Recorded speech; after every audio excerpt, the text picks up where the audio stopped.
Welcome to the mastermind classes. Mastermind class में आपका स्वागत है। Good evening.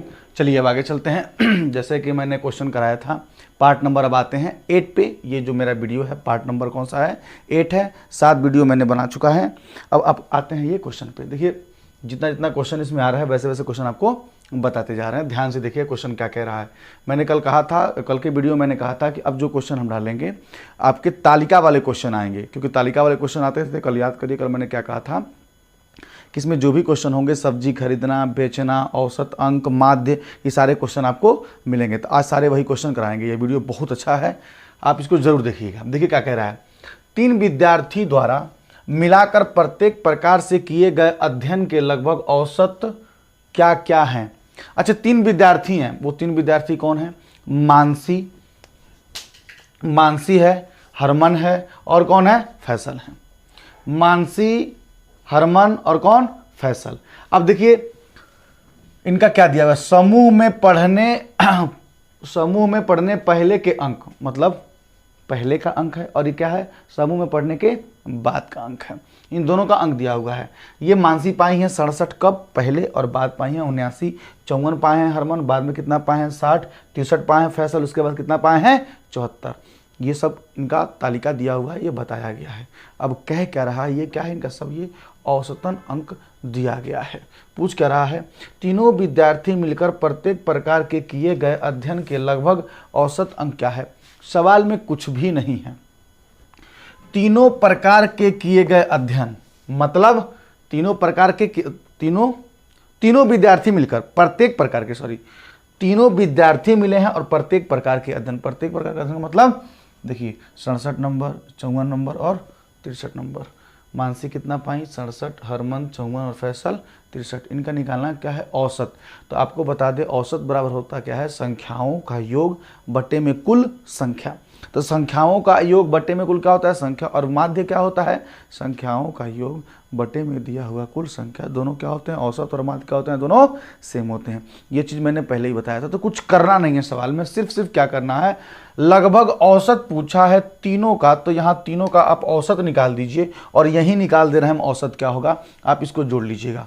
औसत निकालने का हम तरीका भी आपको बताते हैं, किसी भी सवाल का औसत आप कैसे जल्दी से जल्दी निकाल लेंगे। देखिए औसत निकालने का तरीका क्या होता है। हम ये कह रहे हैं आप इन संख्याओं में से ऐसी संख्या मान लीजिए, इन तीनों में से ऐसी संख्या मान लीजिए, हम यहाँ पर आपको करके दिखाते हैं। इसका औसत हम यही निकाल के दिखाते हैं, आप देखिएगा।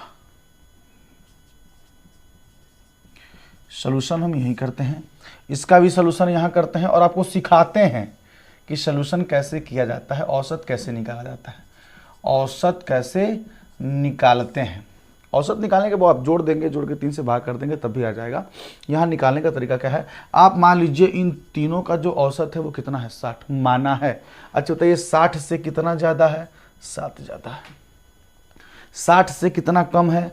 माइनस का 6 कम है। देखिए 60 से कितना ज़्यादा है? प्लस का क्या है? 3 है। आप देखिएगा 7 और 3 कितना हो जाएगा? 10, और 10 में से हमारा कितना निकल गया? 6, मतलब कितना आया? 4। 4 बटा क्या हो जाएगा? 3। 4 बटा 3 का मतलब क्या हो जाएगा? 3। 4 बटा 3 का मतलब 3 एकन्नम 3, और फिर कितना आ जाएगा? 10 हो जाएगा। 3 3 का 9, 1.33। अब पहले से आप क्या औसत माने हैं? 60, और 60 में एक औसत जो एक्स्ट्रा आया इसको अगर जोड़ देंगे तो हमारा कितना हो जाएगा? 61.33। जरा बताइए पहले ऑप्शन में 61.33 कहाँ है? तो अगर कहीं भी है अगर पहले ऑप्शन में, तो वो मेरा ऑप्शन क्या हो जाएगा? सही। इस हिसाब से देखा जाए तो मेरा ऑप्शन नंबर डी क्या है? बिल्कुल सही है। लेकिन सही है इससे मतलब नहीं है, आगे हम करके दिखाते हैं, आपको सिखाते भी हैं यहाँ पे। अब क्या करेंगे? सिर्फ आंसर ला करके छोड़ नहीं देंगे, आपको वहाँ पे सिखाएंगे। जहाँ हमको लगेगा कि हाँ इस चीज़ सिखाना चाहिए वहाँ पे सिखाएंगे। इस चीज़ को सीखिए, बहुत अच्छा मेथड आपको बताते हैं। जोड़ने में आपको बहुत टाइम लगेगा। आप एक काम करिए, यहाँ पर आप मान लीजिए 75। सर आप ऐसा क्यों 75 क्यों मान रहे हैं? इसलिए मान रहे हैं कि 75 के आसपास है, ये 75 के आसपास है, ये 75 के आसपास है। 2 संख्याएं 75 के क्या है? आसपास है। आप 70 मानेंगे तब भी आ जाएगा, 70 ही मान लेते हैं, 70 मानते हैं। अच्छा तो 70 से कितना ज़्यादा है? 9 ज़्यादा है। 70 से कितना कम है? 10 कम है। 70 से कितना ज़्यादा है? 4 ज़्यादा है। यहाँ देखिए 9 4 कितना हो जाएगा? 13। अगर 9 4 कितना हो गया? 13। 13 में से 10 गया, कितना आ गया? 3, और 3 बटा कितनी संख्याएं हैं 3, तो 3/3 का मतलब क्या हो जाएगा 1। 70 यहाँ था, 1 यहाँ आ रहा है, कितना आ रहा है 71। देखिए यहाँ पे क्या दिया हुआ है 71, तो हमारा ऑप्शन क्या हो जाएगा डी बिल्कुल सही हो जाएगा। समझ में आया। औसत निकालने का तरीका कुल संख्याओं का योग बटे में जितनी संख्याएं दी हैं। अगर ज़्यादा बार दे रहा है तो आप ये तरीका लगाइएगा, बहुत गुड मेथड है, सबसे अच्छा तरीका है। ठीक है, तो आइए अब चलते हैं अगले दूसरे नंबर के तालिका पे। तालिका वाले सवाल हैं, इसके पिछले वाले में तालिका था, ये भी तालिका है। जितने तालिका के सवाल हैं आपको हम सिखाएंगे। यहाँ पे देखिए क्या कह रहा है, निम्नलिखित तालिका में दिए गए आंकड़ों को पढ़िए। आंकड़े दिए गए हैं और सही कथन का चुनाव कीजिए। ये आपके पेपर में आ चुका है, प्रीवियस ईयर के पेपर में, जो ऑनलाइन पेपर हुआ था, जो भी ऑनलाइन पेपर हुआ था उसी में का ये क्या है क्वेश्चन है। देखिए क्या है, बच्चों का पसंदीदा पेय, जो पसंदीदा इनका पेय है। अब बच्चों की संख्या देखिए, दूध पसंद करने वाले बच्चों की संख्या कितनी है 30 है। काफ़ी पसंद करने वाले बच्चों की संख्या कितनी है 25 है। चाय पसंद करने वाले बच्चों की संख्या कितनी है 35 है। और नींबू पानी पसंद करने वाले बच्चों की संख्या कितनी है 10 है। ठीक है, ये इतना दिया हुआ है। अब हम ऑप्शन से ही इसको करेंगे। ऑप्शन क्या कहता है ध्यान से सुनिएगा। पहला ऑप्शन देखिएगा क्या कह रहा है, कह रहा है नींबू पानी पसंद करने वाले बच्चों की संख्या, जो नींबू और पानी पसंद करते हैं बच्चों की संख्या कुल बच्चों की संख्या का 1 क्या है 5 है। तो सबसे पहले आपको निकालना क्या पड़ेगा, कुल बच्चों की क्या संख्या। आप यहां निकाल लीजिए, कुल बच्चों की क्या निकालेंगे, कुल बच्चों की हम यहाँ निकालते हैं संख्या। अच्छा ये बताइए, कुल बच्चों की संख्या यहाँ है कितनी 30, 20 50, 30 80, 10 90, आइए 5 5 और जोड़ लीजिए, कितना हो जाएगा 100। इसका मतलब कुल बच्चे हमारे हैं कितने 100 हैं। एक बार और चेक कर लीजिएगा, यहाँ सब निकालेंगे। देखिए 35 और 25 कितना हो जाएगा हमारा, देखिए 35 और 25 कितना हो गया 60, और 30 कितना हो गया 90, और 10 कितना हो गया 100। कुल बच्चों की संख्या हमारे पास कितनी है 100 है। अब देखिएगा, नींबू पानी पसंद करने वाले बच्चों की संख्या कुल बच्चों की संख्या का 1/5 है। अगर 100 का हम निकालेंगे 1/5 तो हमारा कितना आ जाएगा, काट दीजिए, इसका मतलब क्या आ गया 20। जरा देखिए, नींबू पानी पसंद करने वाले बच्चों की संख्या कितनी है 10, ये कितना आ रहा है 1/5 20 आ रहा है। इसका मतलब पहला वाला ऑप्शन क्या कह रहा है, नहीं गलत है। पहला ऑप्शन क्या कह रहा है, गलत है। पक्का समझ में आया। कुल बच्चों का 1/5, कुल बच्चे 100 हैं, इनका 1/5 20 आ रहा है। तो नींबू पानी पसंद करने वाले बच्चों की संख्या यहाँ बता रहा है 20 है, लेकिन यहाँ दिया कितना है 10, इसीलिए क्या हो गया, ये गलत हो गया। ठीक है, अब आएंगे दूसरे नंबर के ऑप्शन पे। देखिए दूसरा नंबर क्या कह रहा है, काफ़ी पसंद करने वाले बच्चों की संख्या कुल बच्चों की संख्या का क्या है 1/4 है। अच्छा, कुल बच्चों की संख्या का 1/4 है। कुल बच्चे हैं कितने 100, और 100 का निकालेंगे कितना 1/4। जरा बताइए 100 का 1/4 हमारा कितना हो जाएगा, यहाँ से काट 4 1 9 4 और 25 चौका क्या हो जाएगा 100। इसका मतलब हमारा कितना आ रहा है 25 आ रहा है। काफ़ी पसंद करने वाले बच्चों की संख्या कुल बच्चों की संख्या का क्या है 1/4 है। तो 100 का 1/4 निकालें कितना आ गया 25। जरा देखिए, काफ़ी पसंद करने वाले बच्चों की संख्या कितनी है 25। इसका मतलब ये बिल्कुल सही बोल रहा है। तो हमारा ऑप्शन नंबर क्या हो जाएगा, बी बिल्कुल करेक्ट हो गया, सही है। लेकिन इसके आगे थोड़ा और ऑप्शन को भी चेक करते हैं और देख लेते हैं। देखिए क्या कह रहा है, चाय पसंद करने वाले बच्चों की संख्या, चाय पसंद करने वाले बच्चों की संख्या 35 की संख्या कुल बच्चों की, नहीं, चाय पसंद करने वाले बच्चों की संख्या दूध पसंद करने वाले बच्चों की संख्या से क्या है कम है। दूध पसंद करने वाले बच्चों की संख्या से क्या है कम है। कम है कि ज़्यादा है, ज़्यादा है। तो ये भी झूठ बोल रहा है। क्या बोल रहा है, झूठ बोल रहा है, मतलब गलत है। अब देखिएगा, काफ़ी पसंद करने वाले बच्चों की संख्या, काफ़ी पसंद करने वाले बच्चों की संख्या दूध पसंद करने वाले बच्चों की संख्या से क्या है अधिक है। दूध पसंद करने वाले बच्चों की संख्या से क्या है अधिक है, अधिक हो रहा है। काफ़ी पसंद करने वाले अधिक हो रहा है, कम हो रहा है। तो भी ऑप्शन क्या हो जाएगा हमारा, कट जाएगा। तो ये रहा हमारा तालिका क्वेश्चन। ऐसे ही क्वेश्चन आपको और तालिका के मिलते रहेंगे, देखते रहिए। ध्यान से देखिएगा क्या है कह रहा है, विभिन्न स्टेशनरी का मतलब लेखन सामग्री, ठीक है, जहाँ पे कटर वगैरह रबड़ वगैरह मिलता है, वस्तुओं की दरें नीचे दी गई हैं, दरें दी गई हैं हमारी। पेंसिलों का एक पैकेट 22 रुपए का। ध्यान सुनिएगा, जितने भी सारे हैं सब एक एक पैकेट का ही दिया है, कहीं 2 पैकेट नहीं लिखा है। कभी कभी क्या होता है 2 पैकेट 3 पैकेट भी देता है और उसका रेट ज़्यादा देता है, तो आप वहाँ से 1 पैकेट निकाल सकते हैं, या फिर 3 ही पैकेट पूछता है तो 3 पैकेट का निकालते हैं। पेंसिलों का एक पैकेट 22 रुपए का, कलम का एक पैकेट 37 रुपया 50 पैसे का, और एक रबड़ का दाम है 3.5 रुपया, और एक शार्पनर का दाम है 4.5 रुपया। पेस्टल कागज़ जो फोटो कॉपी हम निकालते हैं उसका है कितना, 48 रुपया, और एक रेखनी है, रेखनी मतलब क्या है, रूलर, ठीक है, उसका दाम कितना है, 10 रुपया। देखिए क्या कह रहा है, कह रहा है हरिप्रीत ने एक पैकेट पेंसिल, अच्छा कितना है, एक पैकेट क्या है, पेंसिल है, और एक पैकेट पेंसिल का दाम कितना है हमारा, 22 रुपया। ध्यान से देखिएगा, ठीक है। 2 पैकेट क्या है, कलम। पहले जो दिया है पहले उसको वैसे ही वैसे उतार लीजिए, उसके बाद से कैलकुलेशन कर लिया जाएगा। 2 पैकेट क्या है, कलम है, कलम कितना है, 2 पैकेट, तो 2 गुणा कितना हो जाएगा, 37.50, मतलब 37.5 रुपया। उसके बाद से देखिए कलम के पास क्या, 3 रबड़ हैं, एक रबड़ का दाम कितना है, तो 3 रबड़ देख लीजिएगा, 3 रबड़ है 3 रुपया 50 पैसा, ठीक है, 3 रबड़ है। एक क्या है, शार्पनर है, एक क्या है, शार्पनर है, शार्पनर एक ही है, तो 4 पॉइंट कितना हो जाएगा, 50 हो जाएगा, ठीक है। पेस्टल जो पेस्टल कागज हैं वो कितने हैं, 2 पैकेट हैं, पेस्टल कागज कितने हैं, 2 पैकेट हैं, इसका मतलब 2 गुणा कितना हो जाएगा, 48 हो जाएगा, ठीक है। एक रेखनी खरीदी, रेखनी कितनी है, एक है, तो एक रेखनी है, एक रेखनी दाम कितना है, 10 रुपया है। तो बताइए कितनी राशि अदा की, मतलब जहाँ पे सामान खरीदने गए थे चाहे गई थी हरिप्रीत, तो वो कितना रुपया उसको दी दुकानदार को, ये आपको बताना है।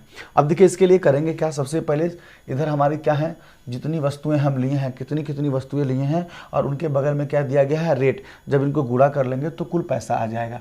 यहाँ देखिए कितना पैसा आया, कितना रुपया आया, 22 रुपया। इसको जब गुणा करेंगे तो देखिए कैसे गुणा करेंगे, इसका गुणा करने पर हमारा कितना आ जाएगा, 5 दूना 10, 7 दूना 14, और एक कितना हो जाएगा 15, और 3 दूना 6, और कितना हो गया 7, मतलब कितना रुपया हो जाएगा, 75 रुपया। यहाँ देखिएगा, यहाँ गुणा करेंगे तो हमारा कितना हो जाएगा 0, 5 तिहाई 15 का कितना हो जाएगा 5, और 3 3 का 9, और कितना हो जाएगा 10 रुपया 50 पैसा। यहाँ देखिएगा, यहाँ 4.50 मतलब 4.5 ही रुपये रहेंगे, और 48 दूना 96, यहाँ 96 रुपया हो जाएगा, और यहाँ कितना हो जाएगा 10, ठीक है। अब जरा ध्यान दीजिएगा, सबसे पहले ऑप्शन पे ध्यान देंगे। ऑप्शन क्या है, देखिए 0.50 में भी है, यहाँ भी 0.50 में है, और यहाँ क्या है, पूर्ण संख्या है, मतलब पॉइंट में नहीं है। अच्छा जरा देखते हैं हमको पहले पॉइंट में आता है कि नहीं आता है। जब यहाँ से देखेंगे दशमलव के बाद कितना है, 50 है, और एक जगह दशमलव के बाद 50 है, और कहीं 50 नहीं है। इसका मतलब जो भी हमारा आंसर आएगा वो पॉइंट में नहीं आना है। और 2 ऑप्शन यहाँ आपका पॉइंट दिया हुआ है, एक ऑप्शन नंबर डी और एक ऑप्शन नंबर हमारा कौन सा है, बी। तो ये दोनों ऑप्शन तो ऐसे ही नहीं होंगे, ठीक है। अब देखिएगा यूनिट डिजिट, जो मैं आपको लोग बताया हूँ, यूनिट डिजिट में क्या है, 8 है, और यहाँ पे क्या है, 5 है। इसका मतलब इकाई के अंक में भी क्या होना चाहिए, वही आना चाहिए। जरा देखें इकाई के अंक में हमारा क्या आता है, इकाई अंक देखेंगे, कैसे देखेंगे, ध्यान सुनिएगा। 2, 5 और 2 कितना हो गया, 7, 7 और 4 कितना हो गया, 11, 11 और 9 कितना हो गया, फिर से देखिएगा ध्यान से, 5 ये है और 2 ये है, 5 2 कितना हो गया, 7, 7 और 4 कितना हो गया, 11, 11 और 6 कितना होता है, 17, 17 और 1 कितना हो जाएगा हमारा, 18, ठीक है। एक बार और देखिए ध्यान से, कहीं गलती तो नहीं हो रहा है। 5 2 7, 7 ये 0 तो 0 ही रहेगा, 7 और 4 कितना हो जाएगा, 11, 11 और 6 कितना हो जाएगा, 17, यहाँ 0 है, हाँ ठीक है, क्योंकि इसको नहीं लेंगे ना, इकाई अंक ले रहे हैं, तो 0, 17, और यहाँ पे जो 50 पैसा था उधर कितना हो जाएगा, 18। इसका मतलब इकाई का अंक क्या रहा है, 8 आ रहा है। तो ऑप्शन में इकाई का अंक 8 ही होना चाहिए। यहाँ पे क्या है, 5 ही नहीं होगा। ऑप्शन नंबर हमारा क्या रहा है, ए। अगर आप इन सबको टोटल कर देंगे तो आप देख लीजिएगा 218 ही आएगा, ठीक है। तो चलिए अब चलते हैं आपके क्वेश्चन पे, ध्यान से सुनिए क्या कह रहा है चौथा नंबर क्वेश्चन। चौथा करने से पहले आपको पांचवा कर देते हैं, पांचवा करने के बाद से चौथा इसको अच्छे से समझा देंगे। देखिए क्या कहा है कह रहा है 36 और 60 का सबसे छोटा सर्वगुणज। अच्छा देखिए, सबसे छोटा सर्वगुणज। सर्वगुणज का मतलब और सबसे छोटा, जब भी सबसे छोटा कहता है तो क्या निकालते हैं, एलसीएम निकालते हैं। इन दोनों संख्याओं का सबसे छोटा सर्वगुणज, गुणज और गुणनखंड याद करिए कल क्या बताए थे।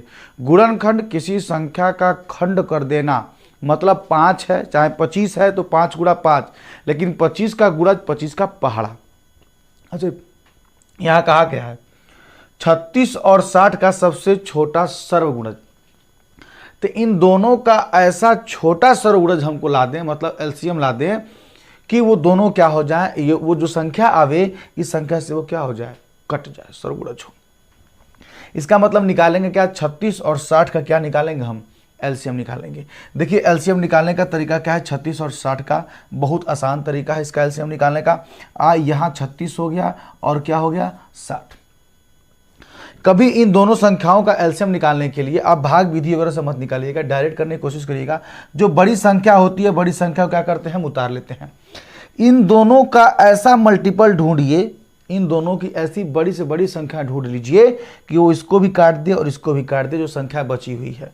अच्छा बताइए, यहाँ होता है 12 गुणा 3, 12 तिहाई 36, और ये कितना है हमारा 60, 12 5 60। इसका मतलब 12 जो है इसमें क्या है, इंक्लूड है। अगर 3 भी इंक्लूड होता तो क्या 36 इंक्लूड नहीं हो जाता, इसीलिए क्या हो जाएगा 12 इसमें क्या है, इंक्लूड है, तो 12 इंक्लूड हो गया। 60 पूरा पूरा क्या हो गया, इंक्लूड हो गया। बचा क्या हमारे पास 3, तो इसी 3 से हम क्या करते हैं, गुणा कर देते हैं। तो गुणा करेंगे तो हमारा कितना आ जाएगा 180। इन दोनों संख्याओं का सबसे छोटा जो सर्वगुणज आएगा वो हमारा कितना आ गया 180। इसके बाद से देखिए 180 दिया है तो 180 यहाँ लिख लीजिए। बीच में क्या है हमारा, भाग दिया है, भाग का सिंबल दिया है तो भाग डाल लेंगे। इसके बाद कह रहा है 18 और 45 का सबसे बड़ा सर्वगुणज। देखिएगा 18 और 45 का सबसे बड़ा और सबसे बड़ी सी संख्या पूछता है तो हम क्या निकालते हैं, इसका सबसे बड़ी से बड़ी संख्या हम क्या निकालते हैं, HCF निकालते हैं। अब HCF क्या होता है, ऐसी संख्याएं जो इन दोनों को काट दे और वो बड़ा हो उससे बड़ा ना हो। जरा देखिएगा, अगर यहाँ पे हम करने की कोशिश करेंगे तो यहाँ कितना हो जाएगा, 2 से ये कट रहा है लेकिन 2 से नहीं कट रहा है। 3 पे चलेंगे तो 3 से कट जा रहा है और 3 से ये भी कट जा रहा है, तो हो सकता है 3 हो, लेकिन 9 होगा तो 3 क्या हो जाएगा, इंक्लूड हो जाएंगे। देखिएगा 9 दूना कितना हो जाएगा हमारा 18, 9 दूना 18 और 9 पचे 45। इसका मतलब हमारा कितना आ गया 9। अगर नहीं आ रहा है तो आप 45 को 18 से क्या कर दीजिए, भाग कर दीजिए, तो हमारा कितना आ गया 9। यहाँ पे क्या रख लेंगे हम 9। जरा इसको सरल करेंगे, यही हमारा क्या जाएगा, आंसर आ जाएगा। तो 180 बटे में क्या हो जाएगा 9, काटेंगे तो हमारा कितना आ गया 20। तो हमारा देखिए ऑप्शन नंबर कौन सा, ऑप्शन नंबर ए हमारा क्या हो गया, बिल्कुल सही आया है। ठीक है, ना समझ में आया है तो वीडियो को आप थोड़ा सा पीछे कर लीजिए और फिर दोबारा देखिए, अच्छे ढंग से समझ में आएगा। आपको ये पता होना चाहिए कि सर्वगुणज और गुणनखंड क्या है। अगर आपको ये नहीं पता है सर्वगुणज गुणनखंड क्या है तो आप थोड़ी सी दिक्कत में आ जाएंगे। इससे अच्छा है कि जो इसके पहले वीडियो मैंने डाला है उस वीडियो को आप अच्छे से देख लीजिए, सब समझ में आ जाएगा। मैंने बहुत अच्छे ढंग से उसको समझाया है।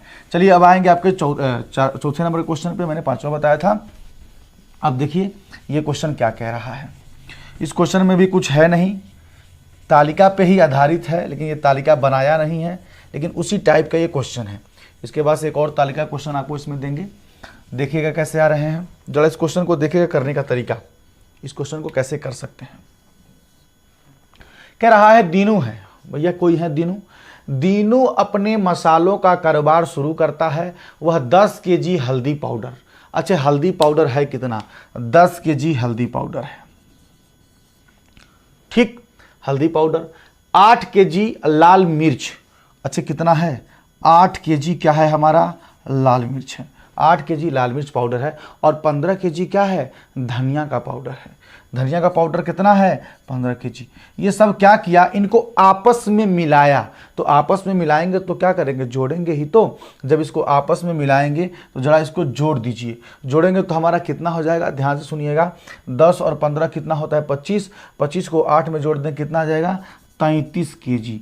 टोटल मिला करके जो हमारे पास सामग्री हुई वो कितने किलो की हुई, 33 किलो की हुई। अब क्या कह रहा है, वह प्रत्येक मसाले के 20-20 ग्राम के छोटे पैकेट बनाता है। प्रत्येक मसाले के। आप चाहें तो 10 का भी 20 ग्राम का बना लीजिए पैकेट, कितना बनेगा? 8 का बना लीजिए, कितना बनेगा? 15 का बना लीजिए, कितना बनेगा? आप पैकेट को ही जोड़ दीजिए, सारे पैकेट निकल जाएंगे। या फिर सारे मसालों को जोड़ करके 20-20 ग्राम से कर दीजिए, तब भी क्या हो जाएगा? आ जाएगा। इसमें अलग अलग नहीं पूछा है, सब मिला करके ही पूछा है। अगर अलग पूछा होता कि हल्दी का पाउडर कितना बनेगा तो उसका 20 ग्राम अलग निकाल लेते हैं, धनिया का अलग निकालते हैं। अभी भी आप निकालेंगे तो कुल ही पूछा है पैकेट ना, तो कुल पैकेट पूछता है तो अभी भी क्या कर सकते हैं, आप इसको जोड़ के निकाल सकते हैं।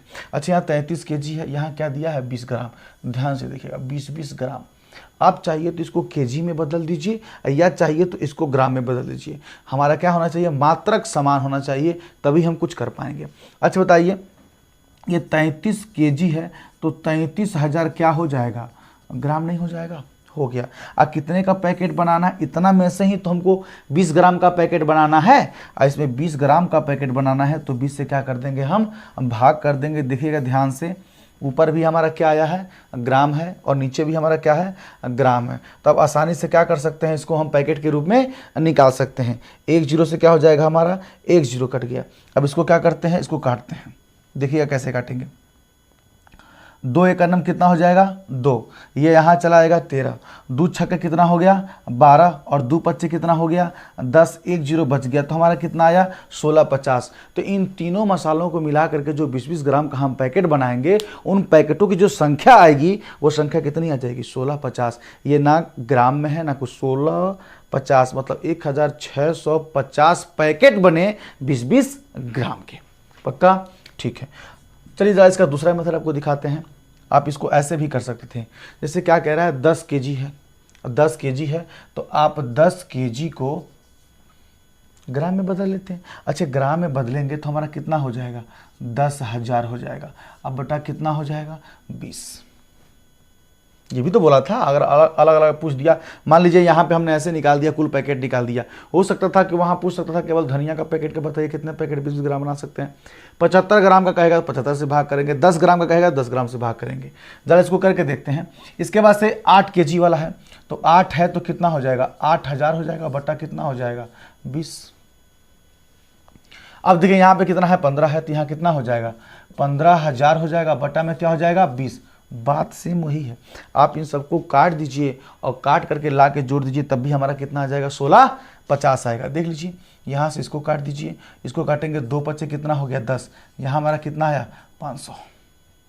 अगर आपसे ये पूछ दिया होता कि हल्दी के जो केवल हल्दी के पैकेट हैं उनके कितने पैकेट बनाए जा सकते हैं, जब छोटे पैकेट में 20-20 ग्राम भरा जाए तो कितने बनाए जा सकते हैं? 500। लेकिन नहीं पूछा है तो हम नहीं बताए हैं, लेकिन आपको अलग अलग भी तरीका बताते रहे हैं। यहाँ से इसको काट देंगे, यहाँ से काटेंगे तो 2 चौका कितना हो जाएगा? 8। और कितना आ गया? 00 आ गया। यहाँ देखिएगा, यहाँ कैसे करेंगे? 1 0 से कितना आ गया? 1 0 आ गया। इसको काटेंगे तो 2 7 14 और 2 5 10, 750। यहाँ कितना आ गया? 750। जरा इन दोनों को जोड़िए तो 5 4 कितने हो जाएंगे? 900 और प्लस का कितना हो जाएगा? 750। और इन दोनों को जोड़ेंगे तो हमारा कितना बन गया? 1650। आप चाहें तो यहाँ से क्या कर सकते थे? अलग अलग भी बता सकते थे कि हल्दी के कितने बनाए जा रहे हैं, आपके मिर्च के कितने बनाए जा रहे हैं, और धनिया कितने बनाए जा रहे हैं। हल्दी के बनाए गए आपके 500, और आपका मिर्च का बनाया गया 400, और धनिया का पैकेट बनाया गया कितना? 750। समझ में आया ये क्वेश्चन? अच्छा, इसका एक तरीका और है। ये था पहला मेथड, ये था दूसरा।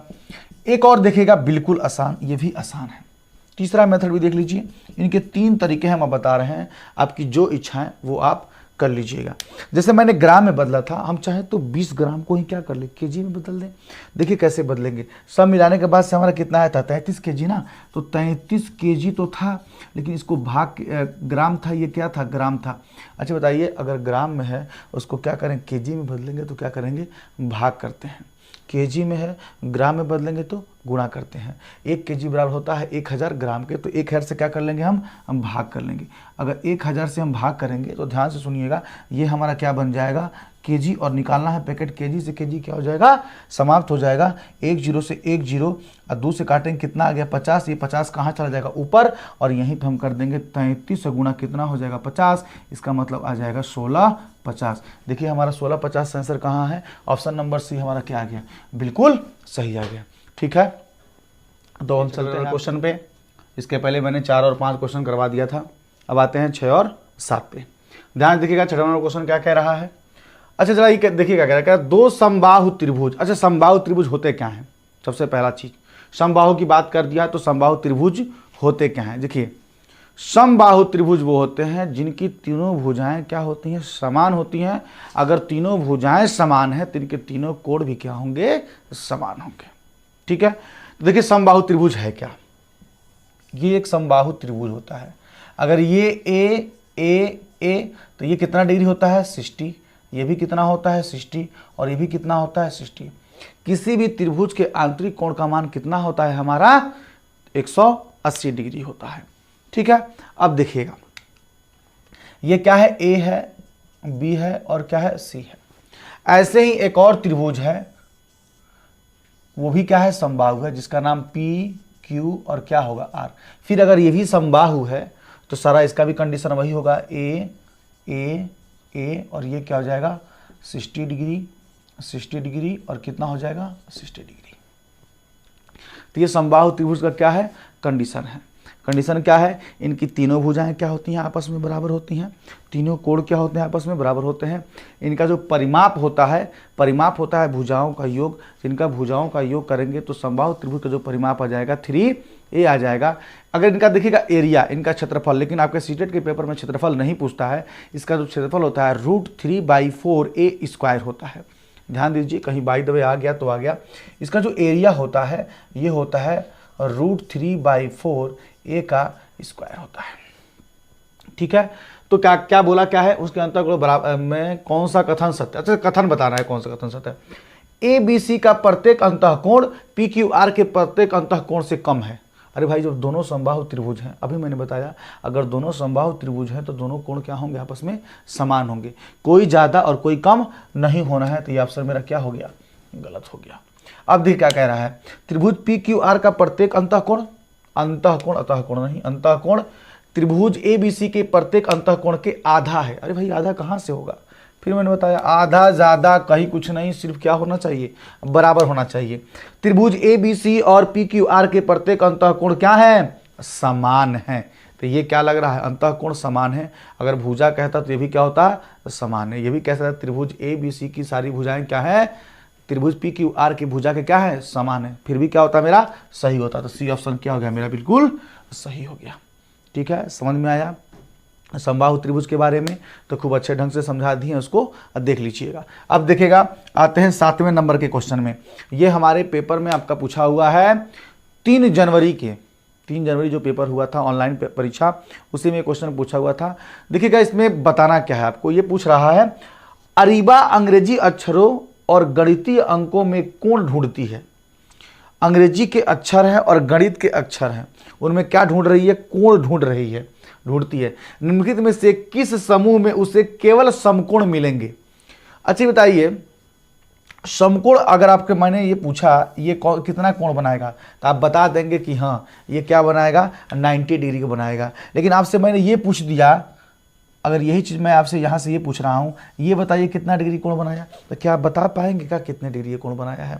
आप एग्जैक्ट बता पाएंगे कितने डिग्री का कोण है, आप नहीं बता पाएंगे। कोई ज़रूरी नहीं है कि इसका अर्धक ही और आधा ही, आपने नापा नहीं है। इसीलिए क्या करते हैं, इसीलिए इसने क्या पूछा है, समकोण बनाएगा, क्योंकि समकोण आपको क्या है, बिल्कुल पता है। अगर वो कहता 180 तो आप कहीं लाइन देखते तो उसको आप बता सकते थे कि क्या होता है, 180 होता है। इसीलिए इसने पूछा है कि समकोण। यहाँ पे ये भी पूछ सकता था कि 60 डिग्री का कोण बनाएगा, लेकिन 60 डिग्री का आप कितने 60 डिग्री बता पाएंगे, एग्जैक्ट आप बता पाएंगे 60 डिग्री कौन सा होगा, नहीं बता पाएंगे। इसीलिए क्वेश्चन में आपके समकोण ही पूछा जाता है, ध्यान से सुनिएगा। अच्छा समकोण होता है, ABCD में पूछ रहा है कि कहाँ कहाँ पूरा समकोण बनाया है। अगर हम कहें आपका L, तो देखिए L में क्या बना रहा है, समकोण बना रहा है, नहीं बना रहा है। अगर मैंने आपसे कहा ए में कहाँ समकोण बना रहा है, कहीं समकोण नहीं बनेगा। अगर मैं आपको ऐसा ए बना रहा हूँ तो कहीं समकोण बनने के चांसेस हैं, यहाँ बनाइए चाहे कहीं, एग्जैक्ट ए ये होता है। बी देखिए, बी में कहाँ समकोण बना रहा है, नहीं। सी में नहीं, डी में नहीं, ई में देखिएगा समकोण बना रहा है। तो ध्यान से देखिएगा, मैंने क्या कहा, यहाँ से ये गया, ये समकोण बना, ये भी क्या बना, समकोण बना, ये भी क्या बना, समकोण बना। तो ई में समकोण बनता है। एफ में देखिए, एफ में भी बनता है। जी में देखिए, अगर जी आप ऐसे करके ऐसे बनाते हैं तो हाँ यहाँ समकोण बनता है। एच में देखिए, हाँ एच में समकोण बनेगा, एच ऐसे होता है तो एच में हमारा समकोण बनेगा। तो जहाँ पे आपको इस तरह का कहीं भी दिखाई दे तो आप समझ जाइएगा कि वहाँ पे क्या हो रहा है, समकोण बना रहा है। जरा हमको इतना सब देखने की आवश्यकता नहीं है, हम ऑप्शन से ही जान जाएंगे क्या है क्या नहीं है। तीनों बनना चाहिए, यही साफ साफ बोल रहा है कि ढूंढती है कोण कि जिसमें क्या बना रहा है, केवल समकोण। अगर 60 पूछेगा तो हम खुद नहीं निकाल पाएंगे, वो पूछ देगा 60, 45, 22.5, 42.5 तो कहाँ निकाल पाएंगे। हाँ ये बता सकते हैं न्यून कोण होगा कि अधिक कोण होगा कि ऋज कोण होगा कि सरल कोण होगा। चलिए हम पहले इसमें देखते हैं के वाले में। अगर हम के को लेते हैं तो जरा बताइएगा के वाले में क्या आपका 90 कहीं दिखाई दे रहा है, तो के में 90 नहीं दिखाई दे रहा, लेकिन 7 में दिखाई दे रहा है। तो हमें क्या मतलब, हमें तीनों को पता होना चाहिए ना सही। तो इसका मतलब क्या हो गया, गलत। एक भी गलत तो क्या हो जाएंगे, ऑप्शन ही गलत हो जाएगा। चलिए अब आते हैं किसमें, इसमें आएंगे। x है, 4 है, n है। बताइए क्या x में हमारा कोई कोण बना रहा है 90 डिग्री का, कहीं नहीं। 4 में नहीं, अगर 4 में आप बना भी रहे हैं, ये 4 में यहाँ से आ रहा है और ऐसे जा रहा है, तो 4 ऐसे भी होता है तो यहाँ से आप बना सकते हैं। तो 4 में बना, लेकिन x में क्या हुआ, नहीं बना, तो ये भी नहीं होगा। ठीक है, h में आते हैं, जरा ध्यान देखिएगा। h को आते हैं, देखिए बना रहा है कि नहीं, 90 बना रहा है। 5 को लिखते हैं, अब 5 को लिखिए, देखिए यहाँ पर 90 बना रहा है कि नहीं बना रहा है। ई को देखिए, ई में भी आपका क्या हो रहा है, 90 बना रहा है। तो सी ऑप्शन मेरा क्या हो गया, बिल्कुल सही होगा। जरा एम में देखिएगा, एम में हमारा बनाएगा, एम में हमारा नहीं बन रहा है। एल में भले बन जाए, चाहे 3 में नहीं बन रहा है, इसका मतलब हमारा डी ऑप्शन भी नहीं होगा। तो ठीक है, अब क्वेश्चन को यहीं तक रखते हैं, क्योंकि मैंने तालिका क्वेश्चन काफ़ी बड़े बड़े क्वेश्चन इसमें करके दिखाए थे। अब इसके बाद से हम क्या करेंगे, अगला जो वीडियो आएगा मेरा 9वें नंबर का वीडियो, उसमें जो भी क्वेश्चन होंगे मिक्स क्वेश्चन, सारे मिक्स क्वेश्चन कराएंगे। फिर उसके बाद से 10वें नंबर का वीडियो जो होगा वो भी मिक्स क्वेश्चन के साथ ही रहेगा। सारे 100 क्वेश्चन जो प्रॉमिस किए थे वो सारे 100 क्वेश्चन हमारे क्या हो जाएंगे, समाप्त हो जाएंगे। इसके बाद से क्या होगा, इसके बाद से जितने भी प्रीवियस ईयर के पेपर जो ऑनलाइन हुए हैं उनके 15-15 क्वेश्चन जितने भी हैं उनको मैं कराते रहूँगा। ठीक है, तो चैनल को सब्सक्राइब करिए और लाइक और शेयर करिए। धन्यवाद।